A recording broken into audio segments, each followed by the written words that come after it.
ஜெய் சீதாராம். அனைவருக்கும் வணக்கம். அடியனின் ஜோதிட குருமார்களை வணங்கி இன்றைய பஞ்சாங்கம் விஸ்வாவசு தமிழ் வருடம் தட்சிணாயன புண்ணிய காலம் சரத்ருது ஐப்பசி மாதம் 9ஆம் தேதி ஞாயிற்றுக்கிழமை 26/10/2025. சூரிய உதயம் காலை 6:05, சூரியாஸ்தமனம் மாலை 5:48. இது கடலூர் மற்றும் தென்னார்காடு மாவட்டத்திற்குரியது.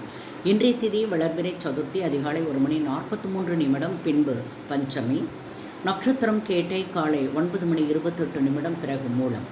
யோகம் சோப்பனம் அதிகாலை 5:42, பின்பு அதிகண்ட யோகம். கரணம் பத்திரை அதிகாலை 1:43 வரை, பின்பு பவகரணம் பிற்பகல் 2:33 வரை, பின்பு பாலவகரணம். இன்று சித்த யோகம் காலை 6:01 வரை, பின்பு மரண யோகம் காலை 9:28 வரை, பிறகு அமிர்த யோகம். சந்திராஷ்டமம் நட்சத்திரம் பரணி காலை 9:28 வரை, பின்பு கிருத்திகை. வாழ்க வளமுடன். நன்றி.